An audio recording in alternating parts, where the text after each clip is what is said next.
Start.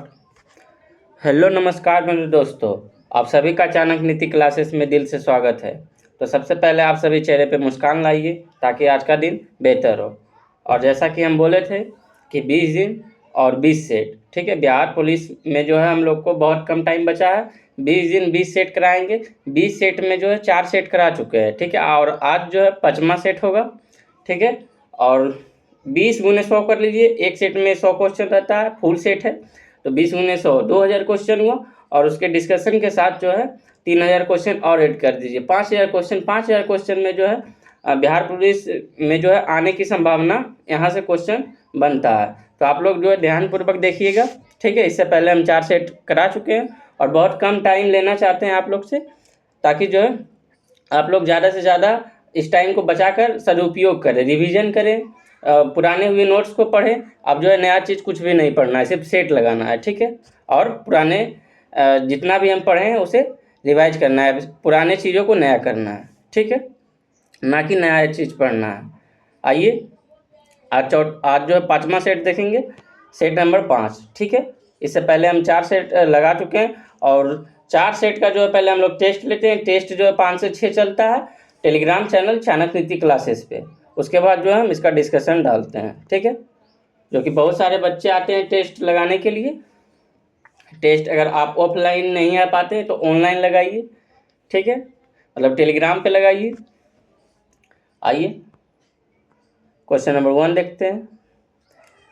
और बहुत अच्छा क्वेश्चन है। और यहाँ से जो है ये नवीनतम पैटर्न जो कि 9वीं और 10वीं कक्षा के समकक्ष स्तर से तैयार किया गया है यह सेट, ठीक है। और ये जो है री एग्ज़ाम का है, जैसे बिहार पुलिस इससे पहले एग्ज़ाम हो चुका था, वो सिलेबस जो है अब नहीं रहा, नया सिलेबस आया है। तो नया सिलेबस के अनुसार नया सिलेबस में हिंदी, अंग्रेजी, गणित, तर्क शक्ति, सामाजिक विज्ञान और विज्ञान, और इसके अलावा समान ज्ञान और समसामयिकी क्वेश्चन, ये जितने भी है नया सिलेबस के अनुसार है। नया सिलेबस में ये जोड़ा गया है कि जैसे आधुनिक भारत पे विशेष जोड़ दिया गया है और वर्ल्ड हिस्ट्री पे विशेष जोड़ दिया गया है, इंडियन पॉलिटी पे और इंडियन ज्योग्राफी पे, ये सब जो है नया सिलेबस के अनुसार हम लोग चलेंगे, ठीक है। क्वेश्चन नंबर 1 देखिएगा। निम्नांकित मौलिक अधिकारों में से किसे डॉक्टर V.R. अम्बेडकर ने संविधान का हृदय एवं आत्मा की संज्ञा दी थी? तो ये जो है कौन से मौलिक अधिकार को जो है डॉक्टर भीमराव अम्बेडकर ने संविधान का हृदय एवं आत्मा की संज्ञा दी? तो ये है राइट आंसर बी होगा। संवैधानिक उपचारों का अधिकार को जो है भीमराव अम्बेडकर ने संविधान का हृदय एवं आत्मा की संज्ञा दी थी, ठीक है। राइट आंसर बी होगा, ठीक है। अनुच्छेद 32 के तहत तो जो है 5 प्रकार के रिट जारी किए जा सकते हैं, ठीक है। और ये जो है किस लिए, मतलब जो है जो हमारा अधिकार है, अधिकारों का उल्लंघन ना हो, इसलिए जो है अनुच्छेद 32 के तहत 5 प्रकार के रिट जारी करते हैं, ठीक है। और इस रिट के तहत जो हम डायरेक्ट सुप्रीम कोर्ट में जो है केस कर सकते हैं, ठीक है। और हाई कोर्ट में जो है उच्च न्यायालय के अंतर्गत कौन सा रिट जारी किया जाता है, तो इसमें भी 5 प्रकार के रिट जारी होते हैं। और कौन से अनुच्छेद के तहत, तो 226 के तहत, ठीक है। तो सुप्रीम कोर्ट के लिए आर्टिकल 32 और हाई कोर्ट के लिए आर्टिकल 226, ठीक है, इसको ध्यान रखना है। क्वेश्चन नंबर 2 देखिएगा। संविधान के किस अनुच्छेद के तहत वित्त आयोग का प्रावधान है? तो अनुच्छेद 280 के तहत जो है वित्त आयोग का प्रावधान किया गया है, ठीक है। वित्त आयोग कैसी संस्था है? तो वित्त आयोग जो है एक संवैधानिक संस्था है, ठीक है। वित्त आयोग कैसी संस्था है? तो वित्त आयोग जो है एक संवैधानिक संस्था है। रहेगा भारत में प्रथम वित्त आयोग का गठन जो है कब किया गया था? तो भारत में प्रथम वित्त आयोग का गठन 1951 में किया गया था। और इसके अध्यक्ष कौन थे? तो केसी नियोगी थे, ठीक है। इसके प्रथम अध्यक्ष कौन होंगे? तो केसी नियोगी। और वर्तमान अध्यक्ष जो है कौन होंगे? तो एन.के. सिंह, जो कि 15वें वित्त आयोग, और 16वें बनने वाले अरविंद पनगड़िया, इसे भी ध्यान रखना है, ठीक है। क्वेश्चन नंबर 3 देखिएगा। संविधान की संकल्पना का उद्भव सबसे पहले कहाँ हुआ था? तो संविधान की संकल्पना का उद्भव सबसे पहले जो है संयुक्त राज्य अमेरिका में हुआ था, ठीक है। कहाँ हुआ था संविधान की संकल्पना का उद्भव? तो संयुक्त राज्य अमेरिका। राइट आंसर सी होगा, ठीक है। बताइएगा, विश्व का प्रथम लिखित संविधान जो है किसने बनाया था? तो ये अमेरिका। विश्व का प्रथम लिखित संविधान जो है अमेरिका का है और ये 1787 में बनाया था, ठीक है। और लागू कब किया गया था? अमेरिका का संविधान लागू कब हुआ था? तो 17 नवासी में, ठीक है, बनाया था 1787 में, और उसके बाद 1789 में जो है ये लागू किया था, ठीक है। और अमेरिका का संविधान बताइएगा जो है लिखित है या अलिखित है, तो यह लिखित संविधान है, ठीक है।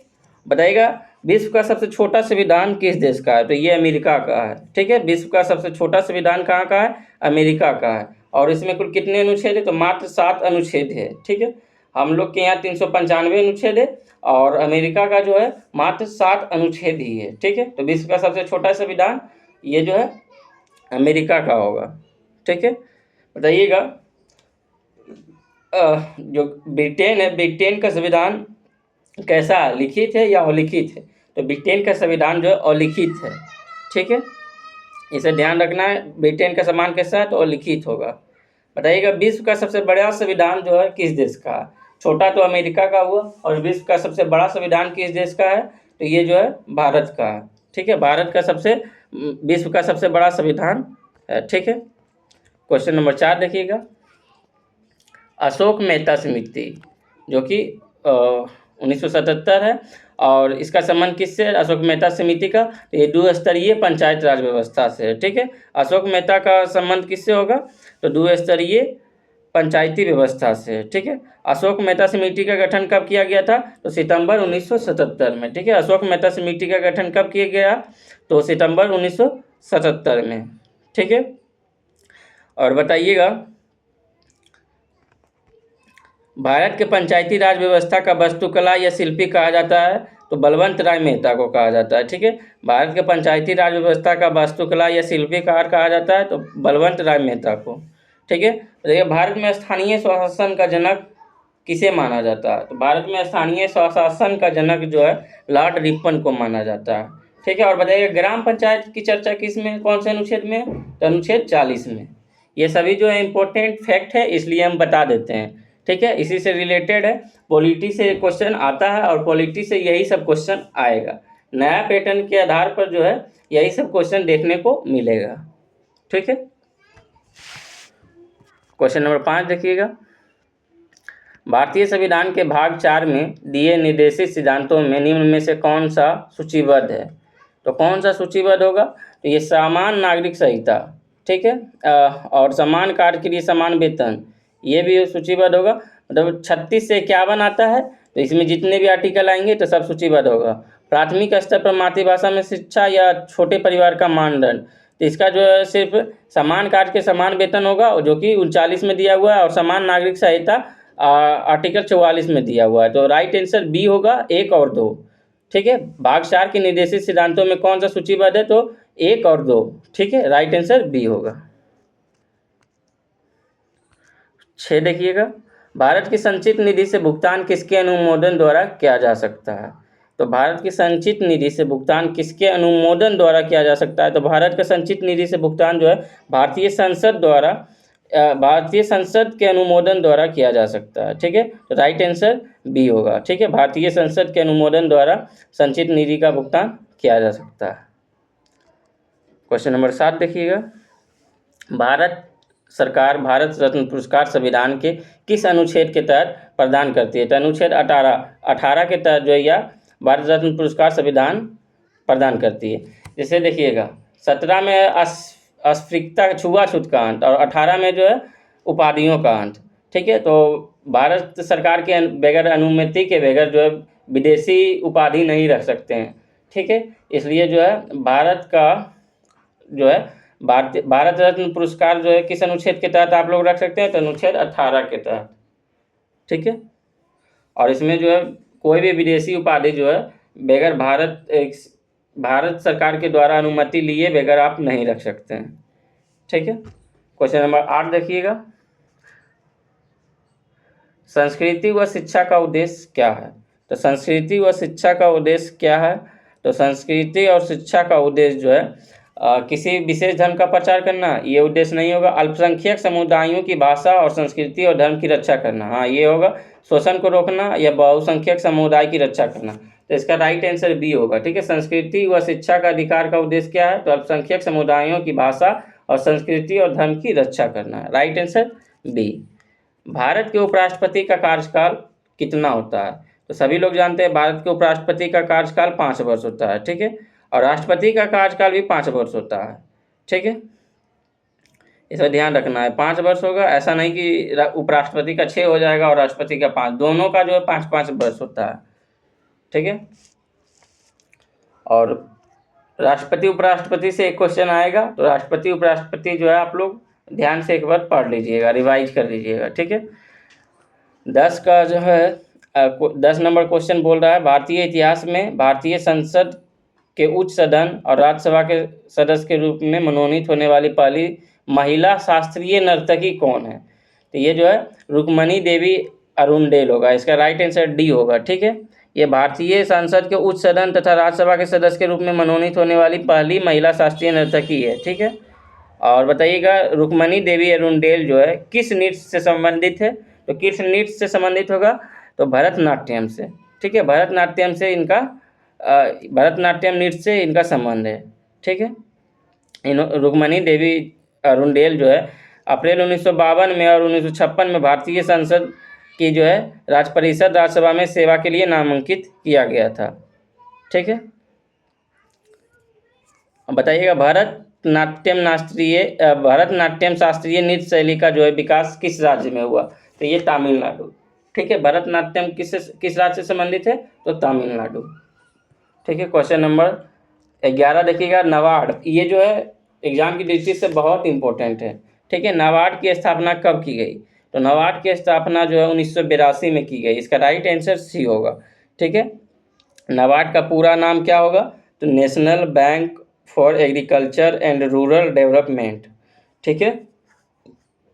नाबार्ड इंपॉर्टेंट है, नाबार्ड से क्वेश्चन पूछ सकता है। तो इसकी स्थापना जो है 1982 में हुई है और नाबार्ड का पूरा नाम जो है national bank for agriculture and rural development, ठीक है, इसे ध्यान रखना। नाबार्ड की स्थापना किस समिति के रिपोर्ट पर जो है की गई है?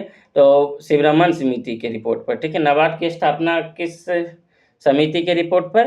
तो शिवरमन समिति के रिपोर्ट पर। और ये किस पंचवर्षीय योजना के दौरान किया गया है? तो 6ठी पंचवर्षीय योजना के दौरान जो है नाबार्ड की स्थापना किया गया है। ऐसे भी निकाल सकते हैं, डेट जो है आपको पता है स्थापना कब की गई, 1982, तो पंचवर्षीय योजना आप निकाल सकते हैं, ठीक है, इसे ध्यान रखना। और बताइएगा एक क्वेश्चन और, सिडबी की स्थापना जो है कब किया गया? तो सिडबी की स्थापना 1990 में किया गया है, ठीक है, इसे भी ध्यान रखना है। क्वेश्चन नंबर 12 देखिएगा, सभी नए पैटर्न पर क्वेश्चन आधारित है और यहीं से ऐसा ही क्वेश्चन यहीं से नहीं मिलेगा, लेकिन ऐसा ही क्वेश्चन इसी तरह का क्वेश्चन एग्जाम हॉल में आपको देखने को मिलेगा, ठीक है। कोई नहीं जानता है कि कौन सा क्वेश्चन आएगा, लेकिन इतना जानता है कि इसी टाइप का क्वेश्चन आएगा, इसी रिलेटेड पूछेगा सिलेबस, क्योंकि जो है इस बार पूरा खुलासा कर दिया गया है, मेन टॉपिक बाय टॉपिक बताया गया है कि इससे क्वेश्चन आएगा, इससे इतना क्वेश्चन आएगा, ठीक है। तो आप लोग जो है जो सिलेबस के अनुसार पढ़िए, ठीक है। सिलेबस अगर नहीं देखें तो आप लोग एक बार सिलेबस देख लीजिए, नया सिलेबस। निम्न उपायों में से कौन सा भारतीय भुगतान संतुलन स्थिति को सुधारने में सक्षम नहीं है? ठीक है, तो इसका जो है कौन सा आंसर होगा आप लोग को पढ़ना और उसके बाद राइट आंसर लगाना है। तो आयात प्रतिस्थापन नीति को बढ़ावा देना, या रुपये का अवमूल्यन करना, या आयातों पर अधिक कर लगाना, या निर्यातों पर अधिक कर लगाना। क्या बोल रहा है क्वेश्चन, पहले ध्यान से पढ़िए, बहुत इजी रहता है, इकोनॉमिक्स का क्वेश्चन बहुत इजी रहता है, लेकिन आपको देखने के बाद ही डर लग जाता है, ठीक है। तो भारतीय भुगतान संतुलन स्थिति को सुधारने में सक्षम नहीं है, तो निर्यातों पर अधिक कर लगाना ये सक्षम नहीं होगा, ठीक है। तो 12 का राइट आंसर डी होगा, ठीक है।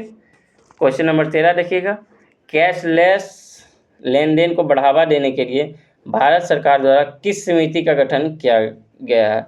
कैशलेस मतलब जो है पैसा, कैशलेस मतलब कैश को ख़त्म करना, धीरे धीरे कैश को जो है ख़त्म करना। तो कैशलेस लेन देन को बढ़ावा देने के लिए जो है भारत सरकार द्वारा किस समिति का गठन किया गया है? तो नीरज कुमार गुप्ता समिति, राइट आंसर डी होगा, ठीक है। नीरज कुमार गुप्ता समिति जो है कैशलेस लेन देन को बढ़ावा देने के लिए भारत सरकार यह समिति का गठन किया है, ठीक है। ये जो है रीजनिंग है, तर्क शक्ति से क्वेश्चन है। तो आप लोग को जो है एक वर्गाकार मेज बनाना है, उसके चारों ओर मेज के केंद्र की ओर मुख करना है, उसके बाद उनमें से कुछ कोने पर बैठे हैं और कुछ भुजाओं के ठीक मध्य बैठे हैं, और CW दाएं के ठीक बगल बैठा है, BZ के बाईं और तीसरे स्थान पर बैठा है। तो आप लोग को इस तरह से जो है बैठाते जाना है जिस तरह से क्वेश्चन बोलता है। और ठीक है, तो इसका राइट आंसर जो है डी होगा। ठीक है, भी जो है इसका राइट आंसर होगा, ऑप्शन डी। आप लोग को रोक कर बना कर ही आगे बढ़ना है। ठीक है, हमें यहाँ जो है कम टाइम के अंदर पूरा 100 क्वेश्चन करवाना है, इसलिए हम थोड़ा सा फास्ट चलते हैं। पैटर्न को पूरा करने वाली आकृति को पहचानिए, घूर्णन की अनुमति नहीं है। ठीक है, तो कौन सा होगा? तो इसका राइट आंसर जो है डी होगा। आप लोग बहुत ईजी है ये सब क्वेश्चन जो है, अगर गलत करते हैं तो आप लोग समझिए अपने पैर पे कुल्हाड़ी लगाते हैं। ठीक है, ये सब बहुत ईजी क्वेश्चन है, आराम से इसे जो है देखना है और बनाते जाना है। ठीक है, तो इसका राइट आंसर डी होगा। ए, और ऐसा नहीं कि बहुत सारा बच्चा ए लगा देगा, लेकिन आप लोग को ध्यान से देखिए, उसके बाद जो है इसको सही करना है। इसका राइट आंसर 15 का डी होगा। नीचे दी गई आकृति में कितने त्रिभुज है? तो त्रिभुज को गिनना है, तो इसमें कुल 10 त्रिभुज होगा। ठीक है, कितने त्रिभुज होगा इसमें? कुल 10 त्रिभुज। ठीक है, बाकी यहाँ बोल रहा है select the option that can be use as one word substitute for the given groups of word. तो something that can be carried easily. ठीक है, तो ये जो बोल रहा है कि आसानी से एक स्थान से दूसरे स्थान पर जो है ढोया जा सकने वाली वस्तुएं, तो ये कौन सा होगा? तो ये पोर्टेबल होगा। ठीक है, पोर्टेबल जो है इसका राइट आंसर होगा डी, राइट आंसर। ठीक है, उसी तरह से फिल इन द ब्लैंक्स बोल रहा है, तो if the neighbours had not dash food we might have starved. तो ये जो है बोल रहा है क्या होगा? तो ये इसका राइट आंसर जो 18 का बी होगा, प्रोवाइड। ठीक है, फूड को जो है प्रोवाइड करना। ठीक है, फूड को क्या की जाती है? तो प्रोवाइड। इसका राइट आंसर जो है बी होगा, प्रोवाइडेड। वर्ब 3 लगेगा। ठीक है, हैड नॉट, उसके बाद वर्ब 3 आएगा यहाँ, तो राइट आंसर बी होगा। Select the incorrectly spelled word. ठीक है, तो select the incorrectly spelled word, तो ये क्या होगा? इसमें कौन सा जो है इनकरेक्ट है? तो हॉस्पिटलिटी जो है, ये जो है राइट आंसर ए होगा। ठीक है, करेक्ट स्पेलिंग इसमें जो है हॉस्पिटलिटी होगा। ठीक है, राइट आंसर ए होगा। ठीक है, उसके बाद 20 देखिएगा, 20 का क्या बोल रहा है? Incorrectly spelled word. ठीक है, तो ये जो है 21 का आंसर बी होगा। ठीक है, 21 का आंसर बी होगा, सोलिटरी। मतलब इसमें गलत शब्द का चयन करना है। ठीक है, 22 नंबर 21 हो गया, सॉरी 20 देखना है। ठीक है, पहले 20, उसके बाद जो है 21 देखना है। तो 20 का जो है राइट आंसर जो है सी होगा, लेजिबल। ठीक है, उसके बाद 21 देखना है। हम पहले 21 बोल रहे, क्वेश्चन नंबर मिस्टेक हुआ है, नंबरिंग मिस्टेक। तो पहले 20 है, उसके बाद 21 होगा। ठीक है,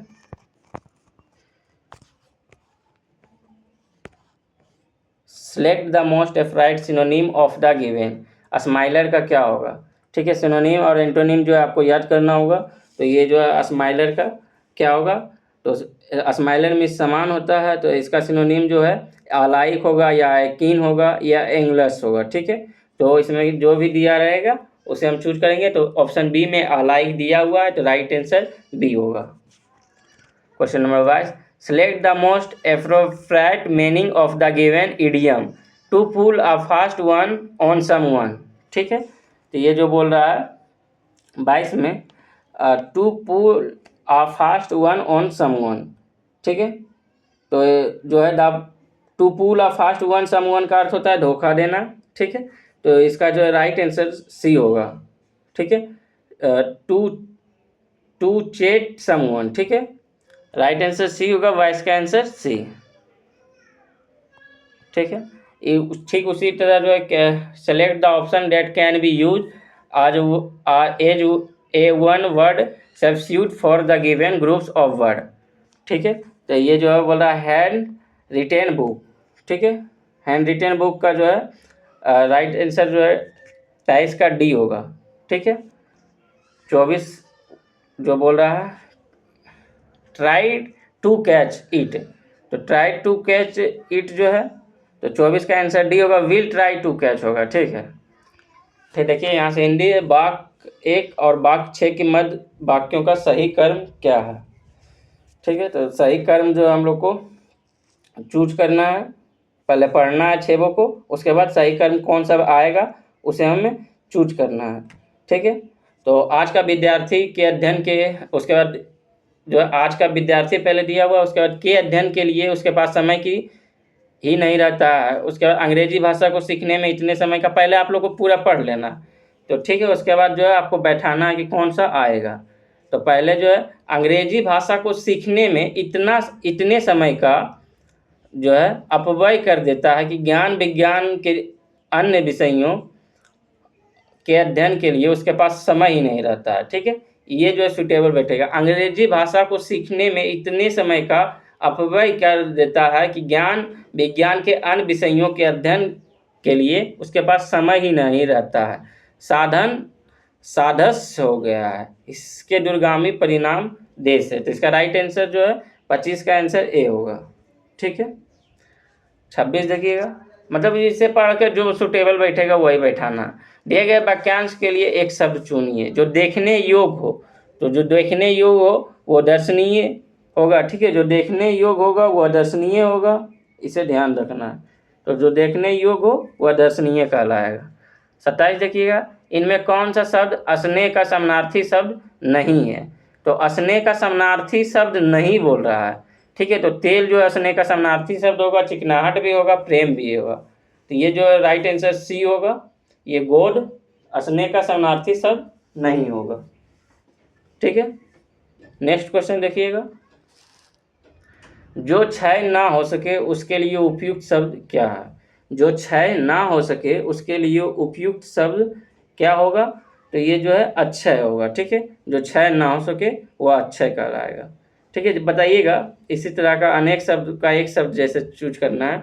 जिसका जन्म पहले हुआ हो वह क्या कहलाएगा। तो अग्रज। ठीक है, अग्रज का क्या होगा, जिसका जन्म पहले हुआ हो।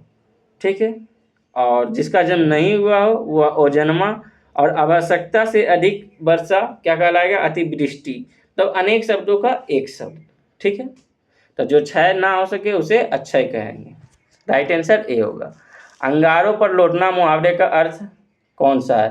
तो आप लोग को देखिए, अंगारों मुहावरा पढ़ लेना है। अगर आप हिंदी कहीं से नहीं पढ़े हैं तो कोई बुक से आपको मुहावरा दिया रहेगा, मुहावरा पढ़ लेना है। और ठीक उसी तरह जो है अनेक शब्दों का एक शब्द भी पढ़ लेना है और विलोम शब्द भी पढ़ लेना है। ये तीनों जो आपको रट जाना है। ठीक है, क्योंकि जो है अगर आप कहीं नहीं पढ़े, ऐसे भी आप पढ़ने से कुछ नहीं होगा। कहीं भी आप इधर से देख रहे हैं, वह यूट्यूब देख रहे हैं या कर रहे हैं, तो ये सब बकवास है। इसका 5 घंटा का क्लास देख रहे हैं, उसका 6 घंटा का क्लास आ रहा, महा मैराथन चल रहा, ये सब करना अभी जो है पूरा बुड़बकता होगा। ठीक है, आप लोग को जो है खुद से, जैसे मुहावरा सिलेबस में दिया हुआ है, तो मुहावरा हम कोई बुक पकड़ेंगे उसे पढ़ जाएंगे पूरा।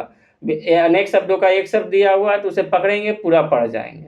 इस तरह से करना है, ना कि अभी जो है पर्यायवाची शब्द का वो क्या बताएगा। पर्यायवाची शब्द में आपको खुद याद करना होगा पर्यायवाची शब्द। ये सब पढ़ने का क्या चीज़ है, जो पढ़ने लायक रहे वही पढ़ना है, बाकी जो है आपको खुद से करना है। अंगारों पर लौटने का मुहावरा का अर्थ क्या होगा। इसमें कौन सा साइन थीटा आ गया, बी स्क्वायर थीटा आ गया, क्या है इसमें, जो इसी को याद करना है, आपको याद करना पड़ेगा। सीधी सी बात, कोई टीचर क्या कर सकता है। तो अगर कोई टीचर आपको बोल रहा है कि हम याद करा देंगे तो वो सब गलत है, आपको खुद से करना होगा। 29 पे का जो है आप फिर से पढ़िए। हम सोच रहे होंगे कि कितना ज़्यादा बोल रहे हैं, ऐसा नहीं, बोल नहीं रही हैं, आपके जो है हित में हम बात कर रहे हैं। ठीक है, अंगारों पर लौटना मुहावरे का अर्थ क्या होगा। तो अंगारों पर लौटना जो है मुहावरे का अर्थ होगा ईर्ष्या में व्यतीत होना। ठीक है, राइट आंसर ए होगा। या तो फिर कष्ट सहना या दुख सहना, या भी हो सकता है। तो आप लोग को इस तरह याद करना। कृष्ण का विलोम शब्द क्या होगा। तो शुक्ल होगा। ठीक है, कृष्ण का विलोम शब्द शुक्ल होगा।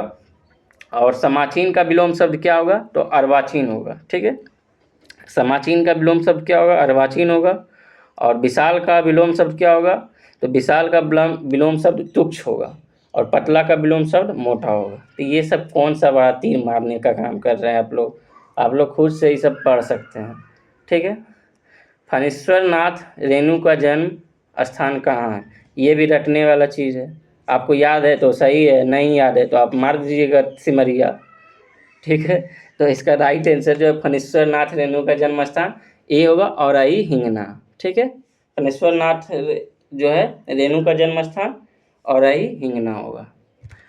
क्वेश्चन नंबर 32, निम्नलिखित में शुद्ध वाक्य है। ठीक है, तो इसमें शुद्ध वाक्य है। ठीक है, तो कौन सा शुद्ध वाक्य है, तो इसका राइट आंसर हमारे शिक्षक प्रश्न करते हैं, ए होगा शुद्ध वाक्य। ठीक है, उसके बाद 33 देखिएगा। आप लोग को बुरा लगता होगा लेकिन हम आपके हित में बात कर रहे हैं कि आप लोग खुद से पढ़िए, सिर्फ टेस्ट ही लगाइए। ठीक है, अब यहाँ से आप लोग को खुद से निकालना है, हम इसका आंसर बताते हुए चलेंगे क्योंकि हम आंसर यहाँ पे निकाल नहीं सकते हैं। ठीक है, और टाइम भी आप लोग से हमें कम लेना है। किसी दो चालक के प्रतिरोध क्रमशः समांतर क्रम में एवं श्रेणी क्रम में 12 ओम एवं 500 ओम है, तो इनका अलग अलग प्रतिरोध क्या होगा, तो यह जो है 33 का राइट आंसर ए होगा। ठीक है, 3m व 6m द्रव्यमानियों की दो पिंडों का संवेग समान है, तो पिंडों की गतिज ऊर्जाओं का अनुपात क्या होगा, तो 1:1 होगा। 34 का राइट आंसर ए, न सॉरी 34 का राइट आंसर डी होगा, 2:1 होगा। ठीक है, 35 देखिएगा। एक अवतल दर्पण के सामने ध्रुव से 15 सेंटीमीटर की दूरी पर रखी वस्तु का प्रतिबिंब दर्पण के पीछे 30 सेंटीमीटर की दूरी पर बनता है, तो देखिए आवर्धन का मान निम्नलिखित में कौन सा है, तो इसका राइट आंसर +2 होगा। ठीक है, गर्म करने से विस्तारण क्या होगा, तो गर्म करने से जो है विस्तारण पदार्थ का घनत्व घटा देता है। ठीक है, गर्म करने से विस्तारण जो है पदार्थ का घनत्व घटा देगा, राइट आंसर सी। किसी दिए गए समय अंतराल में एक कण के लिए वेग समय ग्राफ के अंतर्गत क्षेत्र किसका प्रतिनिधित्व करता है, तो राइट आंसर ए विस्थापन का। ठीक है, भंवर धाराएं कब उत्पन्न होती है, तो भंवर धाराएं कब उत्पन्न होती है, तो धातु को परिवर्ती चुंबकीय क्षेत्र में रखा जाता है, तब जो है भंवर धाराएं उत्पन्न होती है। 39 देखिएगा, बीजांसन और फल भित्ति दोनों खाने योग भाग किस में है, तो सेव में है या केला में है या टमाटर में या उपयुक्त में से एक से अधिक है, तो ये जो है राइट आंसर डी होगा। ठीक है, केला में भी जो है और टमाटर और सेव में भी होगा, सेव नहीं होगा शायद, या बीजांसन तीनों होगा। ठीक है, उपयुक्त में से एक से अधिक। ठीक है, इसे ध्यान रखना है। ऐसा नहीं है कि आप लोग को जो है जहाँ समझ में नहीं आए वही सिर्फ आप लोग को पढ़ना, बाकी जो है आप लोग को तो खुद से पढ़ना होगा। ठीक है, तो बीजांसन में कौन कौन, ये सभी फल होंगे। ठीक है, उसके बाद नेक्स्ट क्वेश्चन देखिएगा। समान लंबाई और व्यास के तांबे, चांदी, नाइक्रोम और कांच के 4 तार हैं, इन तारों में से किसका प्रतिरोध सबसे अधिक होगा। ठीक है, यहाँ देखिए बच्चा कंफ्यूज कर जाएगा कि इनमें से सबसे ज़्यादा लंबाई किसका होगा, तांबा का या चांदी का, लेकिन यहाँ बोल रहा है प्रतिरोध सबसे अधिक होगा, तो कांच के तार का प्रतिरोध सबसे अधिक होगा। क्वेश्चन को ध्यान से पढ़िएगा तो आंसर खुद पे खुद निकल जाएगा। निम्नलिखित में कौन सा कथन सही है, तो इसका जो है प्रत्येक हार्मोन के लिए एक विशिष्ट गुण सूत्र होता है, या प्रत्येक हार्मोन के लिए एक विशिष्ट प्रोटीन होता है, या प्रत्येक प्रोटीन के लिए एक विशिष्ट जीन होता है, तो प्रत्येक प्रोटीन के लिए एक विशिष्ट जीन होता है, ना कि हार्मोन के लिए विशिष्ट गुण सूत्र होगा। राइट आंसर 41 का सी होगा, प्रत्येक प्रोटीन के लिए एक विशिष्ट जीन होता है। बैंकिंग लोकपाल योजना की शुरुआत किसने की, तो आरबीआई के द्वारा, और right answer a reserve bank of India. Banking Lokpal की योजना की शुरुआत किसने की, तो राइट आंसर ए। भारत में पहले पंचवर्षीय योजना के आधार कौन सा था, तो HD model, Herald Domar model. ठीक है, लेखा अनुदान बना है, तो लेखा अनुदान जो है आप चारों आंसर पढ़िएगा तो आपको खुद पता चल जाएगा। तो बजट अगर पारित लंबित हो जाता है तो उस होने के कारण उसे निधि आवंटन हेतु, मतलब जो है लेखा अनुदान से जो है अगर बजट पारित लंबा हो जाता है उससे पहले निकाला जा सकता है, तो राइट आंसर सी होगा। ठीक है, बजट पारित लंबित होने के कारण निधि आवंटन हेतु। ठीक है, 44 हो गया। 45 देखेंगे हम लोग। ये समय है, अभी मेहनत कीजिए, 15 से 20 दिन आप जी जान झोंक देना। बैंकिंग में ओवरड्राफ्ट शब्द का अर्थ क्या है, तो बैंकिंग में ओवरड्राफ्ट शब्द का अर्थ क्या है? तो अल्पकालिक वित्त पोषण सुविधा। इसका राइट आंसर ए होगा। और 46 देखिएगा, 1929 के कांग्रेस अधिवेशन में पूर्ण स्वराज का पताका किसने उठाया? तो 1929 में जो है पूर्ण स्वराज का पताका पंडित जवाहरलाल नेहरू ने उठाया। ठीक है। और बताइएगा, प्रथम स्वाधीनता दिवस जो है संपूर्ण देश में कब मनाया गया? तो प्रथम स्वाधीनता दिवस जो है 26 जनवरी 1930 को मनाया गया। यहाँ पर अगली क्वेश्चन पूछ देता है तो बच्चा जो है वहाँ गलत आंसर करके चला आएगा। ठीक है। तो इसलिए प्रथम स्वाधीनता दिवस जो है संपूर्ण देश में कब मनाया गया? तो 26 जनवरी 1930 को। ठीक है, इसे ध्यान रखना। मृच्छारा एक हिंदू विधि ग्रंथ है, इसके रचनाकार कौन है? तो राइट आंसर सी, विज्ञानेश्वर जो है मृच्छारा के रचनाकार हैं। ठीक है। और बताइएगा, कल्हण के द्वारा कौन सा लिखा गया है? तो राजतरंगिणी। कल्हण के द्वारा जो है कौन सा लिखा गया है? राजतरंगिणी। इसे भी ध्यान रखना है। बताइएगा, माध्यमिक सूत्र किसके द्वारा लिखा गया है? तो नागार्जुन के द्वारा। और राजतरंगिणी कल्हण के द्वारा। और महाभाष्य जो है किसके द्वारा? तो पतंजलि के द्वारा। हर्षचरित या कादम्बरी जो है किसके द्वारा? तो बाणभट्ट के द्वारा। और अष्टाध्यायी किसके द्वारा? तो पाणिनि के द्वारा। और गीत गोविंद जयदेव के द्वारा। ये जो है इसमें से एक क्वेश्चन पूछ सकता है, इसलिए आप लोग को ध्यान रखना है, हम पूरा बता देंगे। ठीक है। और देखिएगा नेक्स्ट क्वेश्चन 48, सप्तवर्षीय युद्ध या 7 वर्षीय युद्ध 1756 से कब तक चला? तो 1763 तक। इसके परिणाम स्वरूप निम्न में कौन सा देश की फौजों की हार हुई? इसमें जो है कौन सा फौज पहले किनके बीच चला था, ये आपको ध्यान रखना है। तो इंग्लैंड और फ्रांस के बीच चला था। ठीक है। ये किनके बीच चला था? तो इंग्लैंड और फ्रांस के बीच सप्तवर्षीय युद्ध चला था। ठीक है। और ये कितने वर्ष तक? तो 56 से 63 तक, 7 वर्ष तक। ठीक है। तो इसमें जो है किसकी हार हुई? तो फ्रांसीसियों की हार हुई और ब्रिटिश की जीत हुई।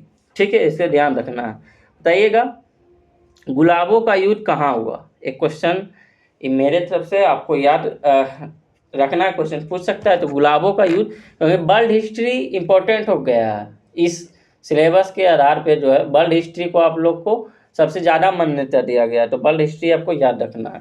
तो गुलाबों का युद्ध इंग्लैंड में हुआ। ठीक है, इसे भी ध्यान रखना है। बताइएगा, फ्रांस की राजक्रांति कब हुई और किसके शासनकाल में हुई थी? तो फ्रांस की राजक्रांति 1789 में हुई थी। और किसके शासनकाल में? तो लुई 16वां के शासनकाल में। ठीक है।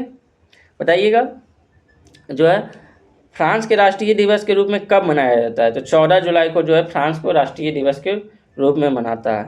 और बताइएगा एक चीज़ और, मैं ही राज हूँ और मेरे शब्द ही कानून है, यह कथन किसका है? तो लुई 14वां का। मैं ही राज हूँ और जो है मेरे शब्द ही कानून होगा, यह कथन किस फ्रांसीसी का है? तो लुई 14वां का था। इसे ध्यान रखना है, ये सब इम्पोर्टेंट है। और इंग्लैंड में जो है गौरवपूर्ण क्रांति कब हुआ था? आप लोग अगर बीए जो है अच्छे तरीके से दिए होंगे तो ये सब याद होगा। इस पर जो 5-5 पेज लिखने के लिए आता है। ठीक है। इंग्लैंड में गौरवपूर्ण क्रांति की विस्तार पूर्वक चर्चा करें, ऐसे करके क्वेश्चन आता है, आप लोग जो है गैस पेपर से छाप देते हैं। ठीक है। तो आप लोग अगर जो है ग्रेजुएशन पढ़ के किए होंगे तो ये सब आपको कहीं किसी प्रकार की दिक्कत नहीं होगा। हिस्ट्री वाले के लिए हम बोल रहे हैं, ऐसा नहीं कि आप जो मैथ लिया उसको क्या पता रहेगा। ठीक है। तो इंग्लैंड की गौरवपूर्ण क्रांति कब हुआ? तो 1688 ईस्वी में हुई। ठीक है, इसे ध्यान रखना है। उसके बाद देखना है क्वेश्चन नंबर 49, 29 अप्रैल 1954 को पंचशील निम्न में से किस देश के बीच समझौता हुआ? तो पंचशील निम्न में से किस देशों के बीच समझौता हुआ? तो भारत और चीन के बीच हुआ है। ठीक है। पंचशील समझौता किन 2 देशों के बीच? तो भारत और चीन के बीच यह समझौता हुआ। कब हुआ? तो 29 अप्रैल 1954 को। और भारत के प्रधानमंत्री उस टाइम कौन थे? तो पंडित जवाहरलाल नेहरू। और चीन के पहले प्रधानमंत्री कौन थे? तो चाउ एन लाई। ठीक है। और जवाहरलाल नेहरू और चाउ एन लाई के बीच जो है पंचशील समझौता पर हस्ताक्षर किया गया था। इसे याद रखना है। कब? 29 अप्रैल 1954 को। ठीक है। और पंचशील में जो है क्या दिया गया? तो 5 सिद्धांत दिया गया कि हम लोग क्षेत्रीय अखंडता और संप्रभुता को परस्पर सम्मान करेंगे, आक्रामकता रखेंगे और हस्तक्षेप आंतरिक विषयों पर हम एक दूसरे से बहस ना करेंगे, समानता और पारस्परिक का लाभ करेंगे और शांति सा मतलब अस्तित्व को बनाए रखेंगे। ये जो है 5 सिद्धांतों दिया गया था। लेकिन ऐसा चाइना मानने वाला है नहीं। चाइना मानने वाला था जब तक वो कमज़ोर था, तब तक मान रहा था। थोड़ा सा पैसा होता है, ऐसे भी जानते हैं, नया नया पैसा आता है तो थोड़ा सा आपके अंदर अहम आ जाता है और अहंकार आ जाता है, जो कि कुछ दिनों तक चलता है, उसके बाद फिर खत्म हो जाता है। इसलिए जो है आप लोग धैर्यवान बनिए। अगर इस बार रिजल्ट जो है मतलब मेहनत करने के बाद अगर आपका रिजल्ट रुक रहा है तो कहीं ना कहीं हम मेहनत में कोई कसर कर रहे हैं, इसलिए हम लोग धैर्यवान होकर फिर से वो कसर को पूरा करेंगे, ना कि छोड़ देंगे। ठीक है। निर्गुण संत कबीर के गुरु कौन थे? तो निर्गुण संत कबीर के गुरु कौन होंगे? तो रामानंद। ठीक है, रामानंद निर्गुण संत कबीर के गुरु थे। तो राइट आंसर बी हो जाएगा। ठीक है, बताइएगा उत्तर भारत में भक्ति आंदोलन का जनक किसे माना गया? तो रामानंद को। उत्तर भारत में भक्ति आंदोलन का जनक जो है किसे माना जाता है? रामानंद को। ठीक है। और कौन ऐसे प्रथम संत थे जो गृहस्थ जीवन में रहकर मोक्ष प्राप्त किए? तो ये कबीर थे। कबीर एक ऐसे संत थे जो गृहस्थ जीवन में रहकर मोक्ष प्राप्त किए। ठीक है। कबीर का जो है कैसे थे? तो निर्गुण संत थे। ठीक है। और बताइए कौन ऐसे संत थे जो हिंदू मुस्लिम एकता के प्रबल समर्थक थे? तो ये कबीर हिंदू मुस्लिम एकता के प्रबल समर्थक थे। ठीक है। कबीर की एक रचना है जो बीजक और सखी, ये दोनों बहुत इंपॉर्टेंट है। तो बीजक और सखी जो है किसकी रचना है? तो कबीर की, इसे ध्यान रखना है। और कबीर किसके समकालीन थे? तो सिकंदर लोदी के समकालीन। कबीर किसके समकालीन थे? तो सिकंदर लोदी के समकालीन। कबीर से एक क्वेश्चन पूछ सकता है, इसलिए हम बार बार बोल रहे हैं। कबीर की शिक्षाएं किस में संग्रहित है? तो बीजक में। ठीक है। तो कबीर के बारे में जितना भी फैक्ट होता है आपको ध्यान रखना है। ठीक है, कबीर से क्वेश्चन आ सकता है।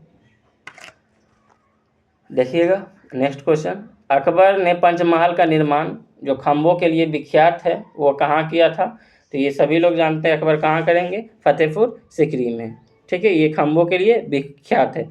अकबर ने फतेहपुर सिकरी की राजधानी जो है कब बनाया था? तो 1571 ईस्वी में। अकबर ने फतेहपुर सिकरी को राजधानी कब बनाया?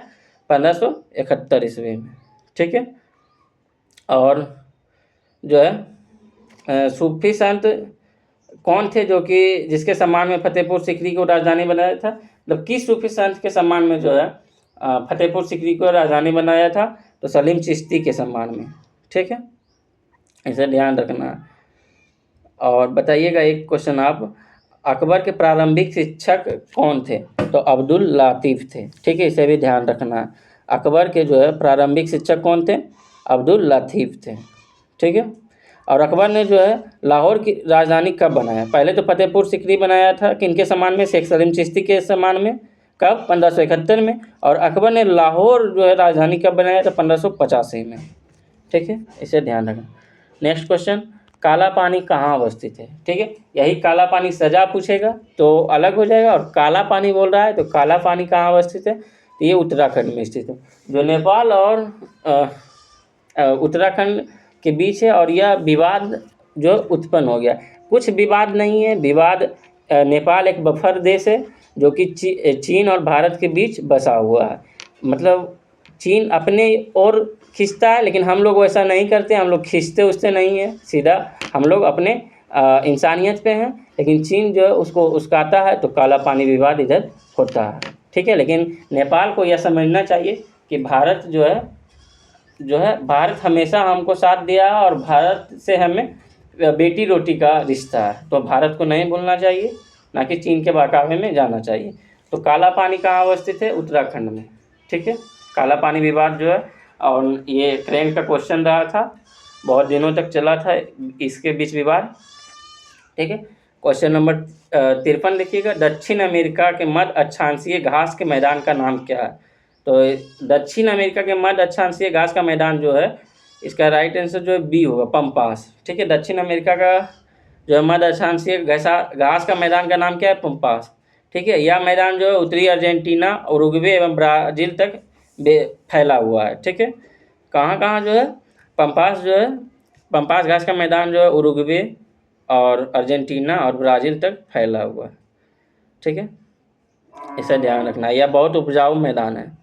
बताइएगा डाउन्स कहाँ का घास का मैदान है? तो डाउन्स ऑस्ट्रेलिया का जो है घास का मैदान है। ठीक है, और बेल्स दक्षिण अफ्रीका का, और प्रेरी यूएसए और कनाडा का, इसे ध्यान रखना है। प्रेरी कहाँ? यूएसए कनाडा, पम्पास जो है दक्षिणी अमेरिका, और बेल्ट जो है अफ्रीका। ठीक है, दक्षिण अफ्रीका। और स्टेपी जो है यूरोप का होगा। तो जितने भी घास के मैदान थे इसे ध्यान, घास का मैदान पूछ सकता है। निम्नलिखित में कौन सा विश्व का कहवा पतन के नाम से जाना जाता है? तो विश्व का कहवा पतन के नाम से कौन जाना जाता है? तो सैंटोस। ठीक है, राइट आंसर बी। भारत का सबसे अधिक कहवा उत्पादन राज्य कौन सा है? तो कर्नाटक। ठीक है, भारत के संदर्भ में भी याद रखना है। तो भारत के सबसे अधिक कहवा उत्पादन राज्य कर्नाटक। ठीक है, और सेंटोस जो है कहाँ, किस देश का जो है बंदरगाह है? तो ब्राज़ील का। ठीक है, और यहाँ से जो है विश्व की सर्वाधिक कॉफ़ी निर्यात किया जाता है। ठीक है, और इसे विश्व का कहवा पतन भी हम लोग कहते हैं, इसे भी ध्यान रखना। भारत विश्व के उत्पादन में केवल जो है कितना कहवा पैदा करता है? तो 4.5%। ठीक है, और कहवा के लिए औसत तापमान कितना होना अनिवार्य है? तो 15 डिग्री से 28 डिग्री सेल्सियस तक, और वर्षा 150 से 250 सेंटीमीटर तक। तो इसे ध्यान रखना है। कहवा से जितने भी रिलेटेड फैक्ट थे हम बता दें। ठीक है, इसका मान ज्ञात करना है। तो इसका राइट आंसर जो है 55 का राइट आंसर जो है डी होगा, -49/2।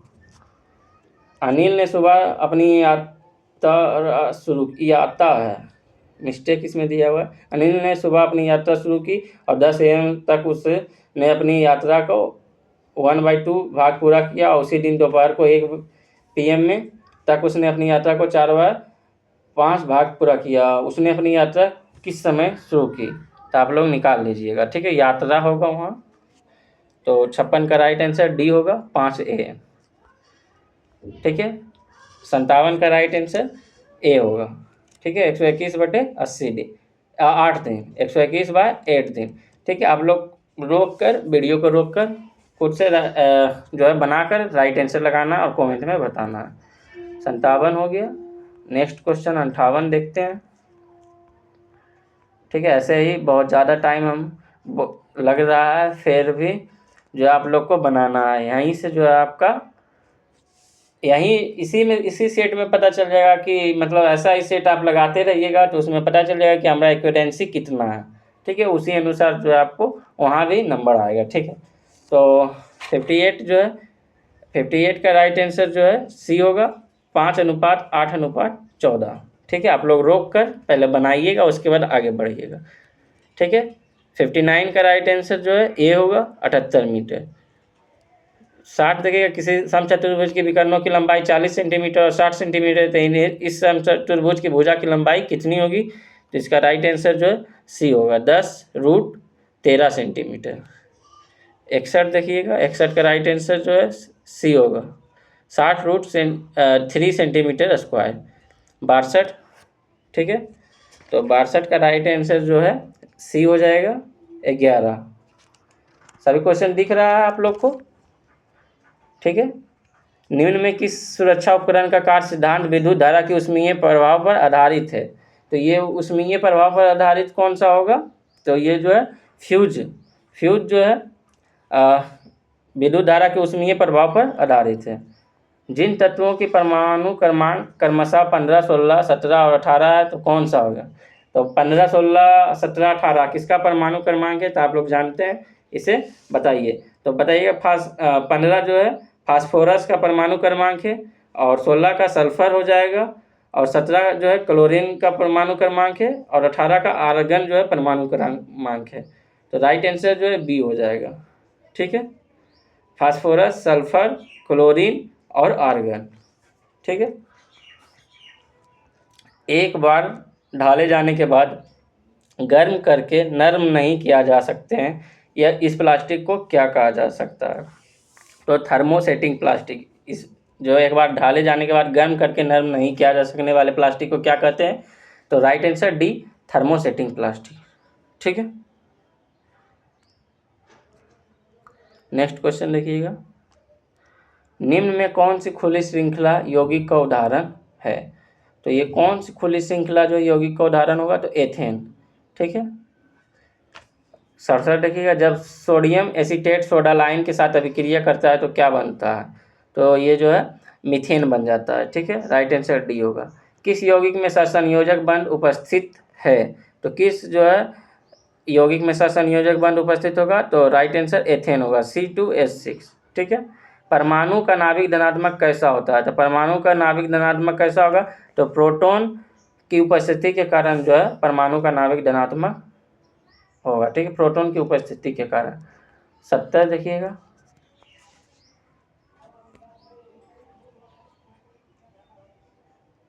अधिक H+ आयन उत्पन्न करने वाले अम्ल क्या कहलाते हैं, जबकि कम H+ उत्पन्न करने वाले अम्ल क्या कहलाएंगे, तो परवल अम्ल और परवल क्षारक कहलाएंगे, ठीक है। अधिक जो H+ आयन उत्पन्न करने वाले अम्ल क्या कहलाएंगे, तो परवल अम्ल, और जबकि H+ उत्पन्न करने वाले अम्ल क्या कहलाएंगे, तो परवल क्षारक, ठीक है। कौन सा द्वितीय विस्थापन अभिक्रिया है, तो कौन सा द्वितीय विस्थापन अभिक्रिया है, तो आप लोग को इसको देखना है कौन सा द्वितीय विस्थापन अभिक्रिया होगा, तो CuSO4, राइट आंसर सी हो जाएगा, ठीक है। CuSO4 + H2S G + CuS + H2SO4, ठीक है, राइट आंसर सी होगा। कौन सा द्वितीय विस्थापन अभिक्रिया है, तो राइट आंसर इसका सी। शाहजहां का जेठ पुत्र दारा शिकोह किस सूफी सिलसिले का अनुयायी था, तो जो है शाहजहां का जेठ पुत्र यानी जेठ भी होता है, बड़े पुत्र दारा शिकोह किस सूफी सिलसिले का अनुयायी था, तो राइट आंसर सी होगा, सोहरवादी, ठीक है, सॉरी राइट आंसर इसका ए होगा, कादरिया, ठीक है, कादरिया सूफी सिलसिले के जो है शाहजहां का जेठ पुत्र दारा शिकोह अनुयायी था। भारत का सबसे बड़ा मत्स्य उत्पादक राज्य, तो सभी लोग जानते हैं आंध्र प्रदेश, ठीक है, तो राइट आंसर इसका आंध्र प्रदेश होगा। यह भारत का सबसे बड़ा मत्स्य उत्पादक राज्य है, ये जो है आंध्र प्रदेश भारत में मछली का सबसे बड़ा उत्पादक देश। इसके बाद कौन होगा, तो पश्चिम बंगाल, उसके बाद कौन होगा, तो गुजरात होगा, ठीक है, इसे ध्यान रखना है। देखिए भारत का राष्ट्रीय मछली गंगा नदी कौन सा है, तो डॉल्फिन है, जिसे सुसु के नाम से भी जानते हैं हम लोग। 74 देखिएगा, अभिनव भारत सोसाइटी के बारे में निम्नलिखित कथनों पर विचार कीजिए, तो यह सोसाइटी समाजवादियों का एक समुदाय था जो सशस्त्र क्रांति में विश्वास रखता था, हाँ ये सही होगा। इस सोसाइटी की स्थापना जयप्रकाश नारायण के द्वारा की गई थी, ये नहीं, ये गलत। मित्र मेला एक क्रांतिकारी गुप्त संस्था का नाम बदलकर 1904 में अभिनव भारत रखा गया, हाँ, तो राइट आंसर 1 और 2 होगा, ठीक है, 74 का भी। भारत में निम्नलिखित में किस स्थान पर सबसे अधिक वर्षा होती है, तो मासिन राम सभी लोग जानते हैं, मासिन राम में जो है सबसे अधिक वर्षा होती है। भारत का औसत वार्षिक वर्षा लगभग 125 सेंटीमीटर है, लेकिन इस क्षेत्रीय में विभिन्नता पाई जाती है, सभी जगह अलग अलग जो है वर्षा सेंटीमीटर में होती है, जैसे लेकिन लगभग जो 125 सेंटीमीटर होती है, ठीक है, कहीं 200 सेंटीमीटर होती है, तो कहीं 1000 सेंटीमीटर हो जाती है, जैसे गारो खासी जयंतिया की पहाड़ियों में 1000 सेंटीमीटर से भी अधिक होती है, ठीक है। कौन सम्मिलित नहीं है, तो विश्व खाद्य दिवस 16 अक्टूबर, ये सही है। विश्व डाक दिवस 9 अक्टूबर, ये भी सही है। भारतीय वायुसेना दिवस 8 अक्टूबर, ये भी सही है।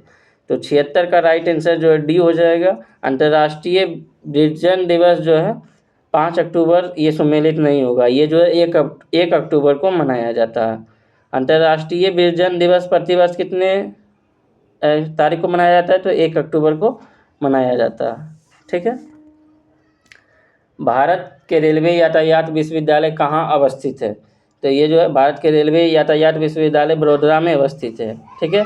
भारत का सबसे पुराना विश्वविद्यालय कौन होगा, तो तक्षशिला विश्वविद्यालय था। भारत का सबसे पुराना विश्वविद्यालय कौन सा होगा, तक्षशिला विश्वविद्यालय, ठीक है, इसे ध्यान रखना है। और भारत का पहला केंद्रीय पुलिस विश्वविद्यालय जो है कहाँ है, तो ग्रेटर नोएडा, जो कि उत्तर प्रदेश में स्थापित है।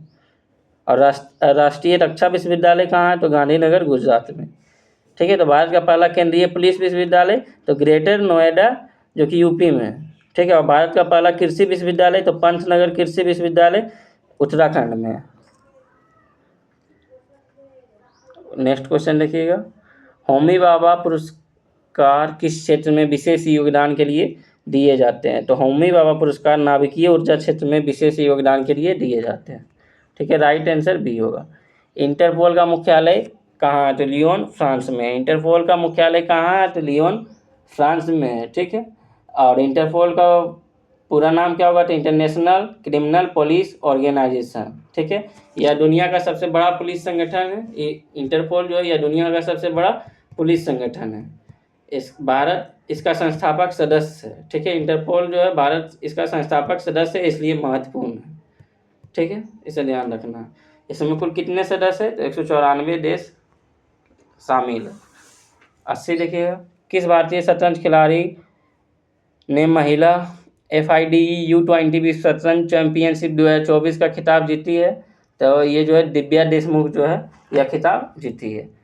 राष्ट्रीय सांख्यिकी NSO के अंतिम अनुमान के अनुसार 2023-24 में भारतीय अर्थव्यवस्था की विकास दर क्या थी? तो 8.2% थी। भारत की अंडर वाटर मेट्रो सेवा का उद्घाटन कहाँ किया गया? तो 82 जो है भारत की पहली अंडर वाटर मेट्रो सेवा की शुरुआत कहाँ हुआ है? तो कोलकाता में हुआ है, सभी लोग जानते हैं। नेक्स्ट क्वेश्चन देखिएगा, ये राइट आंसर बी हो जाएगा, कोलकाता। हाल ही में किस संगठन ने बैंक ग्राहकों को शिकायत निवारण में सहायता करने के लिए बैंक क्लिनिक पहल शुरू की है? तो बैंक क्लिनिक पहल कौन सा शुरू की है? तो अखिल भारतीय बैंक कर्मचारी संघ। ठीक है, राइट आंसर ए। भारत के किस राज्य में 38वें राष्ट्रीय खेल 2024 की मेजबानी की जाएगी? तो ये उत्तराखंड में। ठीक है, राइट आंसर जो है सी होगा, उत्तराखंड में। 38वें राष्ट्रीय खेलों का आयोजन जो है उत्तराखंड में किया जाएगा। और 37वें कहाँ हुआ था? तो गोवा में। ठीक है, 37वें कहाँ हुआ था? गोवा में। और जो है 37वें राष्ट्रीय खेल का शुभांकर कौन था? तो बाइसन या मोगा। ठीक है, और 38वें राष्ट्रीय खेल का शुभांकर कौन होगा? तो पक्षी मोनाल है, जो कि उत्तराखंड का राष्ट्रीय पक्षी है। ठीक है, उस त्रिभुज का केंद्र का नियामक ज्ञात करें जिसके शीर्ष बिंदु का निर्देशांक 2 × -6 - 3 तथा 4 2 है। तो इसका कौन सा होगा? तो राइट आंसर जो है इसका बी होगा। ठीक है, राइट आंसर 85 का बी होगा।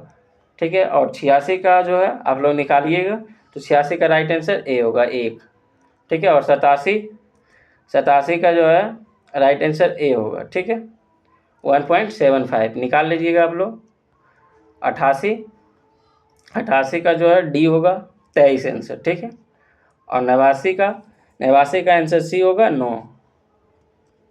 ठीक है, और यहाँ देखिए चयन करना है, तो वायरोलॉजी विषाणु से, ये सब पढ़ना नहीं है, सिर्फ आप ऐसे भी समझ जाएंगे कि किससे संबंधित है। जिस तरह पहला दूसरा है उसी तरह जो है तीसरा चौथा होगा। तो वायरोलॉजी विषाणु से, तो कार्डियोलॉजी किससे होगा? तो कार्डियोलॉजी जो है हृदय से होगा। ठीक है, और 91 का जो है आप लोग को निकालना है, तो बैठाना है कि कौन सा किस पे सही बैठेगा। तो 91 का राइट आंसर सी होगा। ठीक है, कोशिका में राइबोसोम का कार्य क्या है? तो कोशिका में जो है राइबोसोम का कार्य क्या होगा? तो कोशिका में राइबोसोम का जो है कार्य जो है प्रोटीन संश्लेषण में सहायता करना। ठीक है, पौधों की लंबाई किससे बढ़ता है? तो शीर्षक विभोजक से। और पौधों की मोटाई किससे बढ़ता है? तो पार्श्व विभोजक से।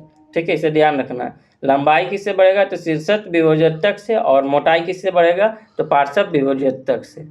इनमें कौन सा व्यसन मुक्ति के लिए उत्तम साधन साबित हुआ है? तो विटामिन सी। ठीक है, इनमें कौन सा जो है व्यसन मुक्ति के लिए उत्तम जो है साधन साबित हुआ है? तो विटामिन सी। राइट आंसर इसका सी होगा, विटामिन सी। ठीक है, मानव शरीर में इसकी कमी से स्कर्वी रोग नामक रोग हो जाता है। विटामिन सी की कमी से कौन सा रोग? स्कर्वी नामक रोग होता है। ठीक है, और विटामिन सी किस में पाया जाता है? तो खट्टे फलों में पाया जाता है। ठीक है, और विटामिन सी की कमी से जो है घाव भी नहीं भरते हैं। ठीक है, विटामिन सी की कमी से घाव नहीं भरते हैं। नेक्स्ट क्वेश्चन देखिएगा, 95 देखिएगा, स्तनियों में निम्न हार्मोनों द्वारा अंडोत्सर्ग होता है। तो राइट आंसर इसका बी हो जाएगा। ठीक है, FSH एवं LH द्वारा। ठीक है, किस फल में असली तथा नकली फलों का गुण सम्मिलित है? तो किस फल में असली तथा नकली जो है फलों का गुण सम्मिलित रहेगा? काजू। ठीक है, काजू में जो है असली फल तथा नकली फलों का गुण सम्मिलित है। लसिका आंतों में पाचित अवशेषित निम्न में किसके परिवहन करती है? तो वसा का। ठीक है, वसा का जो है लसिका आंतों में पाचित एवं अवशोषित निम्न में किसके परिवहन करेगी? Right answer C. इनमें कौन सा एक कोशिकीय जीव है? तो एक कोशिकीय जीव कौन सा होगा? तो जो है पैरामीशियम जो है ये कोशिकीय जीव होगा। मेंडल ने अपने प्रयोगों में मटर पौधों को निम्नलिखित में किस विशेषता का उपयोग नहीं किया था? तो ये जो है पत्तों की आकृति के विशेषता पर उपयोग नहीं किया था, बाकी मटर की पौधों की लंबाई और बीज की आकृति और फूलों का रंग ये सब पर किया था। ठीक है, निम्न में से असत्य कथन को पहचान कीजिए। तो इसमें जो है पढ़ना है कौन सा असत्य कथन होगा, तो सम इलेक्ट्रॉनिक अस्फीसियों में धनायन का धनात्मक आवेश जितना ही कम होगा आयनिक त्रिज्या उतना ही कम होगी, यही असत्य कथन है। ठीक है, या सत्य नहीं होगा, तो 100 का राइट आंसर ए हो जाएगा। ठीक है, ऐसा नहीं कि उपयुक्त में से एक से अधिक है तो सभी लगा देंगे, एक से अधिक डी हो जाएगा, ऐसा कुछ नहीं है। आप लोग को तुक्का नहीं मारना है, पहले आप लोग को श्योर मारना है, जो आप जानते हैं उसे पूरा करना है और उसके और आप लोग OMR अभी से भरना शुरू कर दीजिए। ठीक है, बहुत सारा बच्चा OMR में छटता है, तो आप लोग अभी से OMR भरना शुरू कर दीजिए। ठीक है, तो आज के लिए इतना ही। थैंक यू, जय हिंद।